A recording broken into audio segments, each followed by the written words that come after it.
Hello and welcome back to my YouTube channel. Hope you are all doing well. तो देखो, आज हम GS के कुछ क्वेश्चंस को यहाँ पर डिस्कस करेंगे। अब जीएस से मतलब क्या है? जीएस से मतलब है जनरल स्टडीज़, यानी कि हम यहाँ पर कुछ एक मिक्स क्वेश्चंस को डिस्कस करेंगे। बेसिकली आज हम यहाँ पर हिस्ट्री और कुछ हिमाचल के क्वेश्चंस को डिस्कस करेंगे। इससे पहले हम पार्ट 48 यानी कि 48 वीडियोज़ ऑलरेडी डिस्कस कर चुके हैं, जिनमें हमने सिर्फ और सिर्फ जीएस के क्वेश्चंस को डिस्कस करके रखा हुआ है। तो अगर आपने वो वाली वीडियोज़ अभी तक नहीं देखी है तो इस वीडियो के डिस्क्रिप्शन में जाएँ, वहाँ पर GS HPSSC HPPSC questions detail discuss करके लिंक दिया गया होगा। उस लिंक पर क्लिक करके आप उन वीडियोस को देख सकते हैं। बाकी आज हम पार्ट नंबर 49 को डिस्कस करेंगे और इन क्वेश्चंस को हम बिल्कुल डिटेल में डिस्कस करेंगे। बाकी अभी तक अगर आपने हमारे चैनल को सब्सक्राइब नहीं किया है तो चैनल को सब्सक्राइब कर दें, साथ में बेल आइकन को जरूर प्रेस करें, साथ में इस वीडियो को लाइक जरूर कर दें। सो क्वेश्चन नंबर हमारा 147 है। इन ऋग वैदिक society which of the following was unknown. तो निम्न में से कौन सा ऋग्वैदिक समाज में अज्ञात था? अब देखो, ऋग्वैदिक समाज में जो है तो बहुविवाह भी होता था, पर्दा प्रथा भी होती थी, बहुपति प्रथा भी होती थी, बाकी बाल विवाह यानी कि चाइल्ड मैरिज, ऑप्शन डी यहाँ पर करेक्ट हो जाएगा। चाइल्ड मैरिज जो है तो अज्ञात था, ऑप्शन डी यहाँ पर करेक्ट हो जाएगा। वैसे देखो, ऑप्शन सी भी होना चाहिए, बहुपति प्रथा, बट ऑफिशियल आंसर की के अकॉर्डिंग ऑप्शन डी ही करेक्ट है, तो हम ऑप्शन डी मान के ही चलेंगे। अब देखो, यहाँ पे बात किसकी की गई है? यहाँ पे बात की गई है वेदों की। तो देखो, टोटल कितने वेद हैं? तो टोटल वेद हैं 4। कौन कौन से हैं? ऋग्वेद हो गया, यजुर्वेद हो गया, सामवेद, अथर्ववेद। तो ये 4 वेद हैं। अच्छा, ऋग्वेद की यहाँ पे देखो बेसिकली बात की गई थी। तो ऋग्वेद में टोटल मंडल कितने हैं? तो वो हैं 10। टोटल सूक्त कितने हैं? 1028। और टोटल ऋचाएँ कितनी हैं? तो वो हैं 10,462। तो ये भी आपको नोट रखते हैं। ये बिल्कुल बेसिक से पॉइंट्स हैं, ये आपको नोट रखने हैं। कई बार आपसे पूछा जाता है कि ऋग्वेद में गाय को क्या कहा जाता है? तो देखो, ऋग्वेद में गाय को कहा जाता है अघन्या। क्या कहा जाता है? अघन्या। और अघन्या शब्द का प्रयोग ऋग्वेद में टोटल कितनी बार हुआ है? ये क्वेश्चन बहुत बार एग्जाम में बनता है, तो ये भी आपको नोट रखना है कि अघन्या शब्द का प्रयोग ऋग्वेद में टोटल 176 बार हुआ है। तो ये आपको पॉइंट्स सारे के सारे नोट रखने हैं। अगला question, the spread of Jainism in Karnataka is attributed to. तो कर्नाटक में जैन धर्म के प्रचार का या फिर प्रसार का श्रेय किसे दिया जाता है? तो ये दिया जाता है चंद्रगुप्त मौर्य को। ऑप्शन बी यहाँ पर करेक्ट हो जाएगा। अब देखो, मौर्य वंश की स्थापना किसने की थी? तो वो की थी चंद्रगुप्त मौर्य ने। ये आप सभी को पता होगा। अब बेसिकली यहाँ पे गुप्त मौर्य की बात की गई है, तो चंद्रगुप्त मौर्य के बारे में कुछ जान लेते हैं। इनका जन्म कब हुआ था? तो इनका जन्म हुआ था 345 ईसा पूर्व यानी कि BC में। फिर आपसे दूसरा क्वेश्चन पूछा जाता है कि यह मगध की राजगद्दी पर कब बैठे? तो 322 ईसा पूर्व में यह मगध की राजगद्दी पर बैठे थे। फिर आपसे तीसरा क्वेश्चन पूछा जाता है कि इसने जो है तो यानी कि चंद्रगुप्त मौर्य ने सेल्यूकस निकेटर को कब हराया था? तो सेल्यूकस निकेटर को इसने हराया था 305 ईसा पूर्व में। अच्छा, सेल्यूकस निकेटर था कौन? तो सेल्यूकस निकेटर था सिकंदर का सेनापति। और सेल्यूकस निकेटर को हराने के बाद सेल्यूकस निकेटर ने अपने 4 प्रांत किसको दिए थे? तो चंद्रगुप्त मौर्य के दिए थे। और वो 4 प्रांतों के नाम भी आपको पता होने चाहिए। तो वो 4 प्रांत है काबुल, कंधार, हेरात और मकरान। और साथ में अपनी पुत्री कार्नेलिया का विवाह भी किसके किसके साथ किया था? तो चंद्रगुप्त मौर्य के साथ किया था। तो ये 3 डेट्स तो आपको नोट रखनी ही रखनी है। और लास्ट में आपको नोट रखना है चंद्रगुप्त मौर्य की मृत्यु कब हो जाती है? तो चंद्रगुप्त मौर्य की मृत्यु होती है 298 BC में। तो ये देखो, सीक्वेंस भी अक्सर एग्जाम में पूछा जाता है, तो ये आपको बिल्कुल नोट रखना है। अच्छा, इसकी मृत्यु हुई कहाँ पर थी? तो इसकी मृत्यु हुई थी श्रवणबेलगोवा में। श्रवणबेलगोवा पड़ता है कर्नाटका में। तो यही देखो, यहाँ से ही आपको पता चल गया कि कर्नाटक में जैन धर्म के प्रचार का श्रेय किसे दिया जाता है? तो चंद्रगुप्त मौर्य को दिया जाता है। तो ये आपको नोट रखना है। चंद्रगुप्त मौर्य के बाद जो है तो मगध की राजगद्दी पर कौन कौन बैठा था? तो वो बैठा था बिंदुसार। और बिंदुसार के बारे में एक क्वेश्चन अक्सर एग्जाम में पूछा जाता है कि बिंदुसार किस संप्रदाय का अनुयायी था, यानी कि यह किस संप्रदाय को मानता था? तो ये भी आपको नोट रखना है कि यह आजीवक संप्रदाय का अनुयायी था। और बिंदुसार के बाद कौन जो है तो मगध की राजगद्दी पर बैठा था? तो वो बैठा था अशोक। कौन बैठा था? अशोक। अशोक से भी 1-2 क्वेश्चन पूछे जाते हैं। सबसे पहला कि अशोक मगध की राजगद्दी पर कब बैठा? तो 269 BC में। और दूसरा क्वेश्चन पूछा जाता है कि अशोक ने कलिंग पर कब युद्ध किया था? कलिंग पर कब आक्रमण किया था? तो 261 BC में। ये भी आपको नोट रखने हैं। और कई बार आपसे पूछा जाता है कि कलिंग युद्ध की चर्चा अशोक के कितवें नंबर के शिलालेख में वर्णित है? तो 13वें नंबर के अभिलेख या फिर शिलालेख में वर्णित है। तो ये भी आपको सारे के सारे पॉइंट्स नोट रखने हैं। क्वेश्चन नंबर 149 की बात करें, the Chola empire reached its zenith under. तो किसके अधीन चोल साम्राज्य अपने चरम पर पहुंचा था? तो ये पहुंचा था राजेंद्र चोल फर्स्ट के शासनकाल में। ऑप्शन सी यहाँ पर करेक्ट हो जाएगा। चोल वंश की यहाँ पे बात की गई है। तो चोल साम्राज्य का संस्थापक कौन था? तो चोल साम्राज्य का संस्थापक था विजयालय। और इसने अपनी राजधानी कहाँ पर स्थापित की थी? तो तंजौर या फिर तंजावुर में इसने अपनी राजधानी जो है तो स्थापित की थी। अब देखो, यहाँ पे बात किसकी की गई है? राजेंद्र चोल फर्स्ट की बात की गई है। तो राजेंद्र प्रथम के बारे में भी बहुत सारे क्वेश्चंस बनते हैं, वो सारे के सारे हम यहाँ पर देखेंगे। तो सबसे पहला क्वेश्चन बनता है कि राजेंद्र प्रथम ने कौन सी उपाधि धारण की थी? तो देखो, इसने एक उपाधि धारण की थी, बहुत ही फेमस उपाधि थी, गंगई कोड चोलपुरम।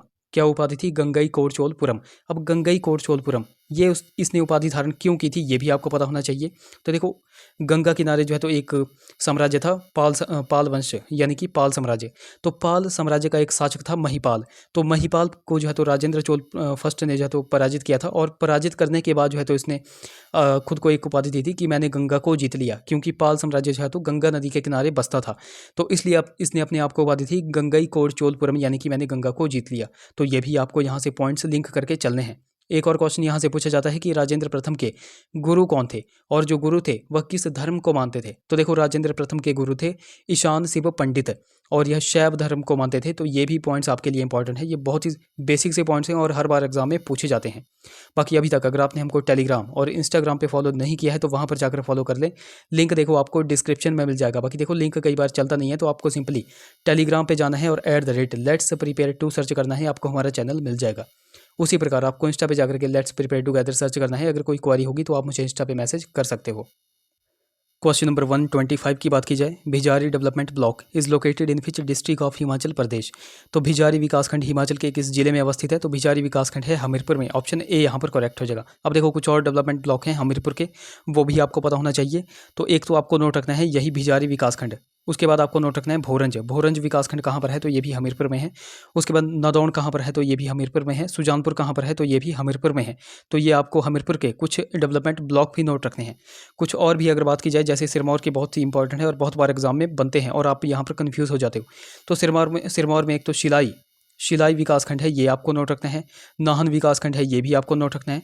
पच्छाद विकासखंड कहाँ पर है, तो ये भी सिरमौर में है, ये भी आपको यहाँ पर नोट रखना है। और राजगढ़ मोस्ट इंपॉर्टेंट है, राजगढ़ विकासखंड कहाँ पर है, तो ये भी डिस्ट्रिक्ट सिरमौर में है। अब देखो बिलासपुर के भी पूछे जाते हैं। बिलासपुर में भी 2 इंपॉर्टेंट विकासखंड है, एक तो है घुमारवीं और एक है झंडुत्ता। झंडुत्ता विकासखंड कहाँ पर है, ये क्वेश्चन बना हुआ था, तो ये भी आपको नोट रखना है कि यह हमें बिलासपुर डिस्ट्रिक्ट में पड़ता है। कांगड़ा के भी मैं आपको बता देता हूँ। कांगड़ा में एक तो नगरोटा पागवा है, परागपुर है, उसके बाद फतेहपुर है, देहरा विकासखंड है। तो ये भी आपको कांगड़ा के बारे में भी नोट रखने हैं। क्वेश्चन नंबर 126 की बात करें, Maharana Pratap Sagar lake is also known as. तो महाराणा प्रताप सागर झील को किससे भी इस नाम से भी जाना जाता है, तो पौंग झील भी इसको कहा जाता है। ऑप्शन बी देखो यहाँ पर बिल्कुल करेक्ट हो जाएगा। अब देखो पौंग झील की यहाँ पे बात की गई है, तो ये कहाँ पर पड़ती है, तो यह पड़ती है डिस्ट्रिक्ट कांगड़ा में। अब देखो कई बार आपसे पूछा जाता है कि हिमाचल प्रदेश की सबसे बड़ी प्राकृतिक झील कौन सी है, तो प्राकृतिक है रेणुका झील। कहाँ पर पड़ती है, तो यह डिस्ट्रिक्ट सिरमौर में पड़ती है। और कई बार आपसे पूछा जाता है कि हिमाचल प्रदेश की सबसे बड़ी कृत्रिम झील कौन सी है, तो वह है गोविंद सागर झील, जो कि बिलासपुर डिस्ट्रिक्ट में पड़ती है। तो ये भी आपको नोट रखना है। अच्छा मछियाल झील, ये बहुत बार एग्जाम में बनती है। मछियाल झील कहाँ पर है, तो यह है डिस्ट्रिक्ट कांगड़ा में, ये भी आपको नोट रखना है। कांगड़ा में एक तो आपने देखा पौंग झील और एक आपने देखा मछियाल झील, ये कहाँ पर है, तो यह है कांगड़ा में। कई बार आपसे पूछा जा रहा है कि हिमाचल की सबसे अधिक ऊंचाई पर स्थित झील कौन सी है, तो आपको नोट रखना है कि हिमाचल की सबसे ऊंचाई पर स्थित झील है सूरजताल लेक। कौन सी है, सूरजताल लेक। तो सूरजताल झील कहाँ पर पड़ती है, तो यह लाहौल स्पीति में पड़ती है, ये भी आपको नोट रखना है। यहाँ से आप एक क्वेश्चन का आंसर कमेंट्स करके बताओ कि कराली झील कहाँ पर है। कराली झील कहाँ पर है, अच्छा करेरी झील मैंने आपको बताया हूँ, नहीं बताया। करेरी झील कहाँ पर है, तो यह है डिस्ट्रिक्ट कांगड़ा में। कांगड़ा में आपने 3 झीलें देख ली, एक तो पौंग झील, एक करेरी लेक देख ली और एक आपने देख ली मछियाल झील। बाकी कराली झील कहाँ पर है, ये आप नीचे कमेंट्स में बता दो। Question number 127, Rupa valley is located in which district of Himachal Pradesh. तो रूपा घाटी हिमाचल के किस जिले में स्थित है। अब देखो वैलीज हम अक्सर डिस्कस करते रहते हैं, तो आज रूपा वैली कहाँ पर है, तो यह है किन्नौर में। अब किन्नौर के कुछ देख लेते हैं। किन्नौर में एक तो आपने देखी रूपा वैली, फिर आपको नोट रखनी है भाभा वैली। भाभा वैली कहाँ पर है, तो ये भी डिस्ट्रिक्ट किन्नौर में है। फिर आपने कई बार सुना होगा सांगला वैली या फिर बसपा वैली। तो सांगला वैली या फिर बसपा वैली ये कहाँ पर है, तो ये भी डिस्ट्रिक्ट किन्नौर में है, ये भी आपको नोट रखनी है। मंडी की इंपॉर्टेंट वैलीज भी आपको पता होनी चाहिए। एक तो है चौहार वैली कहाँ पर है, तो ये है डिस्ट्रिक्ट मंडी में। फिर चौंतरा वैली हो गई, बल्द वैली हो गई, इमला बिमला वैली हो गई, तो ये कहाँ पर है, तो ये है डिस्ट्रिक्ट मंडी में, ये आपको नोट रखनी है। सोलन जिले की मैं आपको हर बार बताता हूँ, सोलन में है Doon valley, Sapron valley, Sarsa valley, Kunihar valley, Nalagarh valley.